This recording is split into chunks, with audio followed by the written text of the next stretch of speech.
Reading You presenta True Crime, el Club de las Asesinas.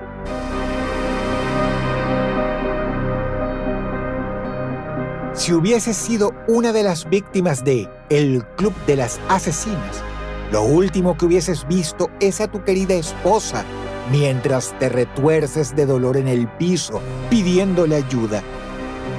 Desde allí podrías observar sus pies descalzos. Levantarías una mano hacia ella notando, con mucha sorpresa, que en vez de ayudarte, ella sonríe. Sí, con su inconfundible sonrisa de felicidad. Pero un instante después ya no verías más nada, solo oscuridad. Que en paz descanses.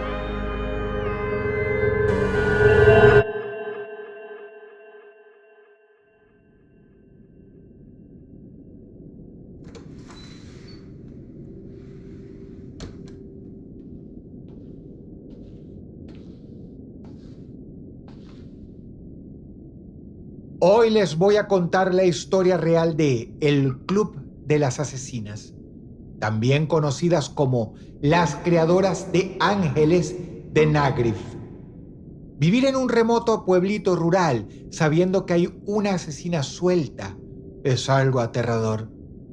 Y eso es lo que les pasó a principios del siglo XX a los habitantes de Nagrif, un paraje remoto de Hungría.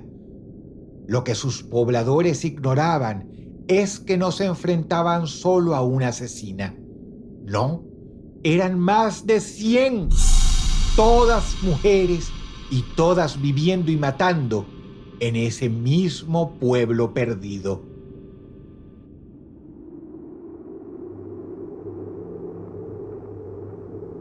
En invierno, los campos del pequeño pueblito de Nagrif se cubren de nieve. En verano, el sol raja la tierra. Es un lugar muy pobre donde nunca pasa nada. Todo empezó una noche de 1911. La señora Takacs corría por las calles desiertas del pueblito. Estaba llorando. Si alguien lo hubiese visto, se habría sobresaltado, porque la señora Takacs no se parecía a ella misma de ninguna manera.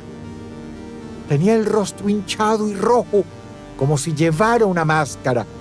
Pero no era una máscara. Era sangre. Sí, sangre real. Las gotas le caían por la barbilla. Tic, tic, tic. Solo se le veía un ojo. El otro ojo estaba cerrado e hinchado. Parecía un huevo violeta a punto de reventar. Su marido, el señor Takacs, le había dado una feroz golpiza. El hombre se había emborrachado y, como siempre que estaba borracho, le entretenía golpear a su esposa.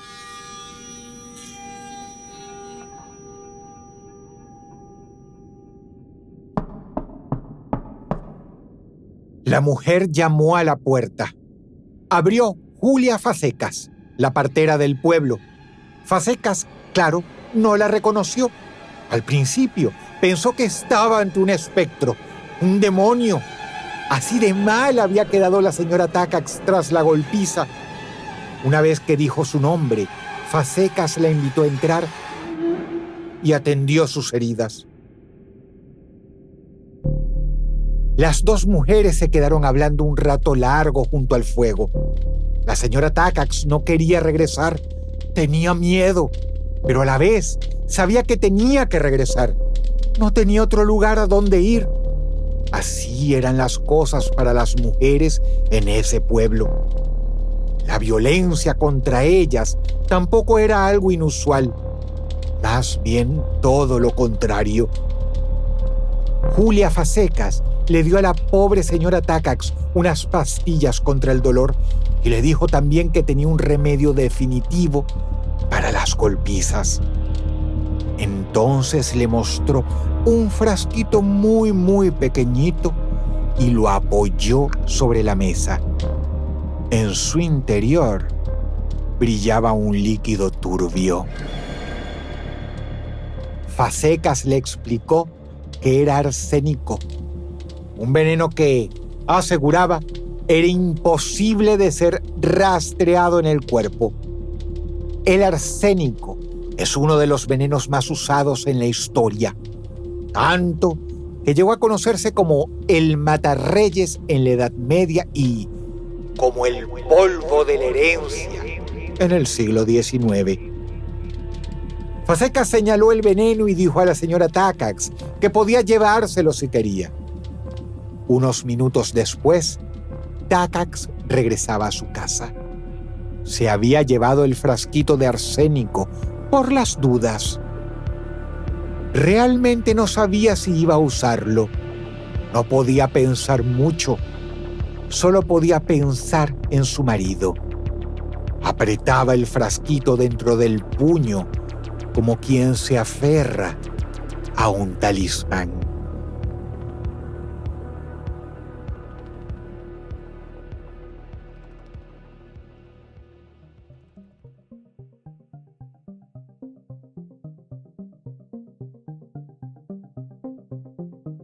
Dos días después de que despidiera a la pobre señora Takacs, Julia Facecas estaba sentada en la puerta de su casa. Desde allí vio pasar un cortejo fúnebre. Unos caballos negros tiraban del carro que llevaba un ataúd. Dentro iba el cadáver del señor Takacs. Más atrás caminaba un grupo de familiares y amigos que lloraban y gritaban. El señor Takacs había muerto de un infarto. El corazón le había fallado. Facecas buscó con la mirada a la viuda. La señora Takacs le devolvió una mirada cómplice. Fue solo un segundo. Y así fue como el señor Takacs se convirtió en la primera víctima del Club de las Asesinas. Es muy importante saber que en la Hungría de principios del siglo XX, las mujeres no podían divorciarse. No importaba si sus maridos eran borrachos o las golpeaban. Algo que, por otra parte, era muy común en Nagreb. Tampoco existían parejas unidas por el amor o la pasión. Los matrimonios se arreglaban entre las familias, que solían entregar a sus hijas adolescentes a hombres mayores. La vida avanzaba con su ritmo lento en el pueblo, sin grandes cambios. Pero entonces llegó el año 1914, un año que cambió el mundo. La Primera Guerra Mundial había estallado. Y así, de un día para otro, Nagreb se quedó sin varones. Todo hombre que pudiera sostener un fusil partió a luchar por el frente austro-húngaro. Esto alteró para siempre el lugar. Las mujeres debieron ir a trabajar a los campos, ocuparse de cosas que siempre les estuvieron negadas, como el dinero. Otra novedad fue que el gobierno húngaro decidió instalar en Nagreb una cárcel para prisioneros de guerra rusos, que eran obligados a trabajar en los campos y empezaron a tener aventuras con las mujeres del lugar. Las noches de sexo comenzaron a multiplicarse, y también los golpes en la puerta de la matrona Julia Facecas. Sí, la partera que también se ocupaba de los abortos. Fue una época de muchos abortos clandestinos. Y esa no fue una guerra más. La Primera Guerra Mundial es la primera guerra moderna. Fue un antes y después en las formas de matar. En esa guerra aparecieron las ametralladoras, las tanquetas, las granadas, los lanzallamas y los aviones de combate. El campo de batalla se había convertido en un infierno de metal, fuego y órganos humanos desparramados.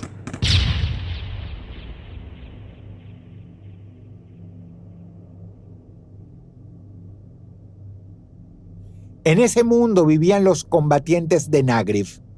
soñando con regresar a casa, y un día, en 1918, su deseo se cumplió.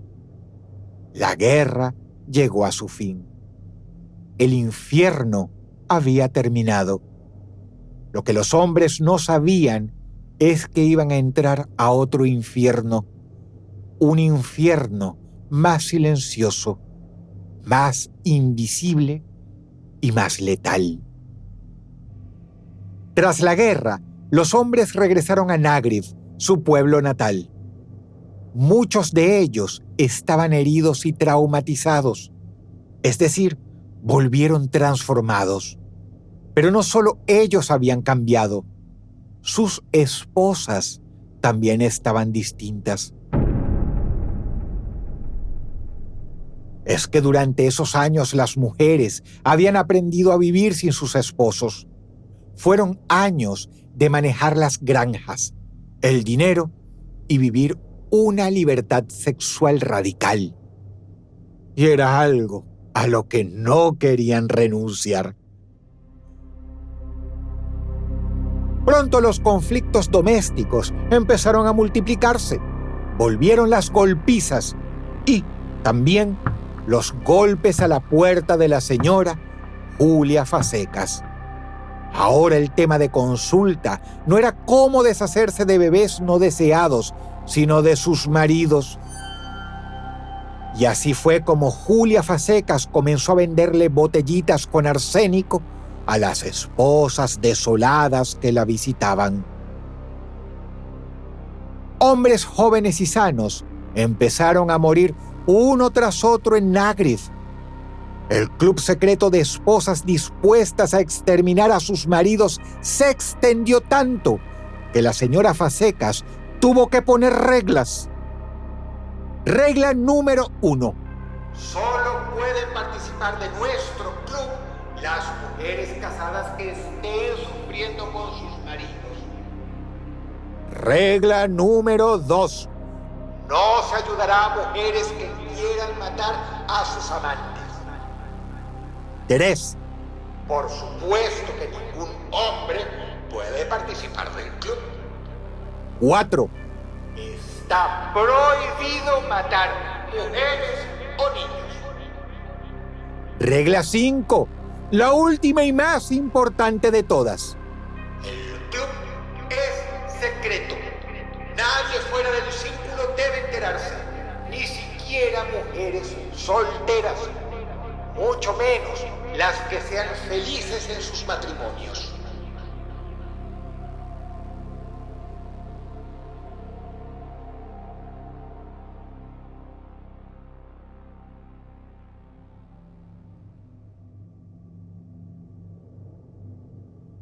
Con estas simples reglas, el club se hizo más y más grande.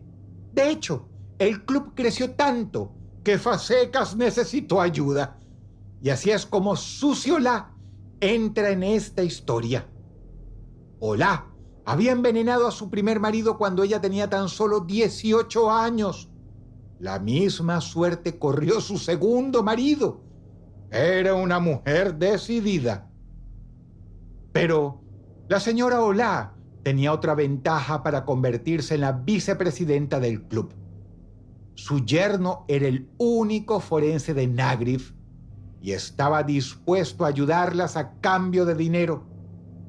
Así fue como toda muerte por envenenamiento fue informada como muerte por ataque cardíaco, cirrosis, ahogamiento, accidentes y otras causas. Con los servicios del forense se cerraba el círculo de un crimen perfecto, tan perfecto que ni siquiera se veía como un crimen. Pero claro, no solo el círculo de asesinas crecía, también el cementerio y el miedo de la comunidad. Tantos hombres muertos. La gente buscaba una explicación. Un fuerte rumor comenzó a escucharse en bares, campos y proveedurías. Llegaron a la conclusión que se trataba de un espíritu maligno. Los hombres jóvenes ya no querían casarse. Casarse era casi como meterse dentro de un ataúd, y nadie quiere ocupar uno. Pasaron los años y el círculo de las creadoras de ángeles creció todavía más y también se descontroló. Ya nadie respetaba las 5 reglas que había escrito Fasecas. Sus integrantes no solo mataban maridos golpeadores, también caían madres y padres con el fin de cobrar herencias. Maridos aburridos, parientes molestos y hasta hijos desobedientes. ¿Cuánto tiempo duró esta locura? Años. En 1927, las autoridades de Hungría recibieron varias cartas denunciando que la gente estaba siendo envenenada en Nágriv. Esto motivó que un grupo de policías viajase al pueblo. No encontraron nada sospechoso y se marcharon.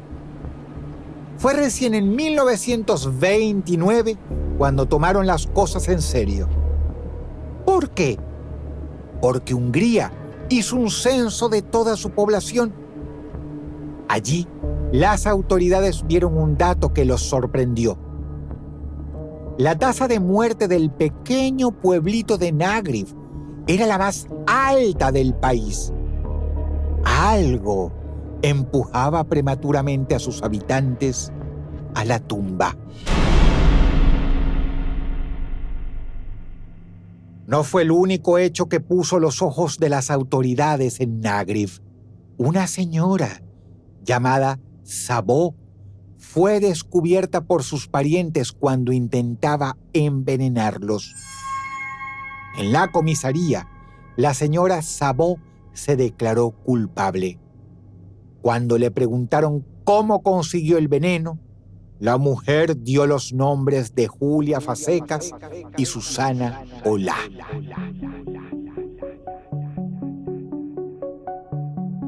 Szabó también contó algo que sorprendió a los policías. Algo sobre un club de asesinas llamado Las Creadoras de Ángeles. Sonaba increíble, pero la policía decidió interrogar a las 2 mujeres. Tanto Julia Fasecas como Susana Olá negaron todo. Mientras tanto, la señora Szabó se retractaba. En un segundo testimonio, aseguró que nunca había matado a nadie. También dijo que acusó falsamente a otras mujeres porque la policía la había golpeado en los interrogatorios, lo cual probablemente fuese cierto. Con este nuevo escenario, Julia Fasecas y Susana Olá fueron liberadas. Una vez más, la gente veía a la policía alejarse del pueblo. Se sentían abandonados y aterrados.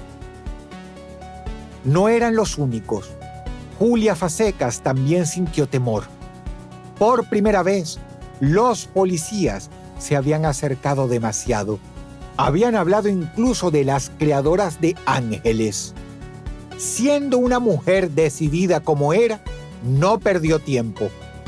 Tras pasar una mala noche por los nervios, al día siguiente comenzó a visitar cada una de las casas de las mujeres a las que les había vendido arsénico. A todas les explicó lo mismo. Las creadoras de ángeles debían detenerse. Había que dejar de matar, al menos hasta nuevo aviso.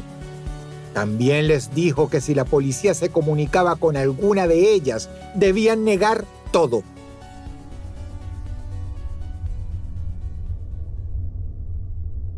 Al caer el sol, Julia Fasecas caminó por el camino de tierra que llevaba a su casona.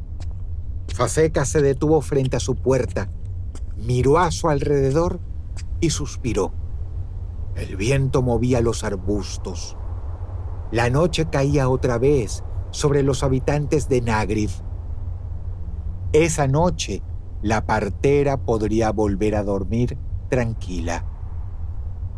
Pero lo que Fasecas no vio era 2 siluetas que se escondían entre los arbustos. A la mañana siguiente, llegaron noticias que volvieron a asustar a Fazekas. Balint Sordas, una integrante del club, había viajado a Budapest para consultar a un amigo químico de extrema confianza. Quería preguntarle si, como había asegurado Fazekas, el arsénico era imposible de detectar en un cadáver. La respuesta la dejó helada. Sí, el arsénico podía rastrearse en un ser humano. Tan fuerte es que su presencia se puede detectar incluso si la persona lleva muerta varios años. Las mujeres también se quedaron heladas. Comprendían que ahora el cementerio entero se había convertido en una prueba contra ellas. Si la policía llegaba a exhumar uno o más cadáveres, quedaría claro que habían sido asesinados. Había que pensar en alguna solución. Tenían que hacerlo rápido y, por supuesto, las creadoras de Ángeles de Nagriv trazaron un plan. Las mujeres prometieron juntarse esa misma noche en el cementerio y regresaron a sus casas apuradas para prepararse. Tan apuradas estaban que no vieron a los dos hombres que se ocultaban detrás de una carreta. Los mismos dos hombres que habían estado siguiendo a Fazekas la noche anterior.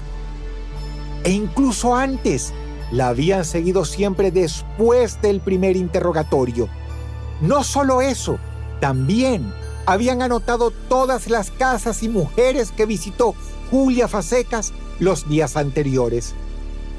Sin saberlo, con estas visitas, Fazekas le había dado a la policía el listado completo de mujeres que habían estado usando veneno en Nagriv. Esa noche, 12 mujeres avanzaron por la negrura del cementerio. Se movían sigilosamente, vestidas de negro. Parecían espíritus bailando entre el ulular de los búhos y el viento que silbaba entre las tumbas. 12 sombras con palas y carretas. Algunas empezaron a cavar. El plan era sencillo y también genial. La idea era cambiar las lápidas de lugar. Así, si la policía desenterraba algún cadáver en busca de arsénico, se encontraría con otro cuerpo. Lograron cambiar un par de lápidas cuando apareció la policía. Algunas intentaron escapar, pero estaban rodeadas. Los policías no venían solos. Traían médicos y científicos que se pusieron a trabajar en ese mismo momento. Entre todos, desenterraron el primer cajón. Un policía clavó una barra en un costado. Empujó y la tapa crujió. El hombre aumentó la fuerza y la tapa cayó a un costado. Los policías y los médicos se asomaron. No esperaban lo que vieron. Estaban asombrados. Bajo la luz de la luna se veía el cuerpo de un hombre. Llevaba varios meses bajo tierra, tantos que la piel se había contraído, haciendo que el cabello y las uñas parecieran más largas. Los labios también se habían resecado, dejando a la vista unos dientes enormes como una sonrisa grotesca. La piel se había desprendido de las manos. Los huesos de las puntas de los dedos las habían atravesado como si fueran guantes. Pero nada de esto sorprendió a los policías, ya que eso es lo que ocurre con la mayoría de los cadáveres tras mucho tiempo. Lo que los asombró fue que el muerto tuviera una botellita con arsénico a su lado. Así descubrieron una práctica común del Club de las Asesinas para descartar la evidencia. La enterraban en el ataúd junto a sus víctimas. De los 50 cuerpos exhumados esa noche, 46 tenían rastros de arsénico. 100 viudas fueron arrestadas. En el juicio se conocieron más detalles. El arsénico, por ejemplo, lo extraía Fasecas de un insecticida que se vendía en aquella época. Un boticario contó que esos años vendió más botellas de ese insecticida en Nágriv que en toda Hungría. ¿Por qué lo hizo? Le preguntó el juez a María Sendi, otra de las acusadas de envenenar a su marido. Ella contestó que es terrible la forma en que los hombres tienen todo el poder. Así había empezado todo. Lo que se inició como una serie de actos contra la violencia de los maridos derivó en una matanza indiscriminada. ¿Quieren saber lo que dijo Julia Fasecas durante el juicio? Bueno, la respuesta es nada. Absolutamente nada. No emitió palabra. No podría haberlo hecho, ya que nunca pisó el estrado.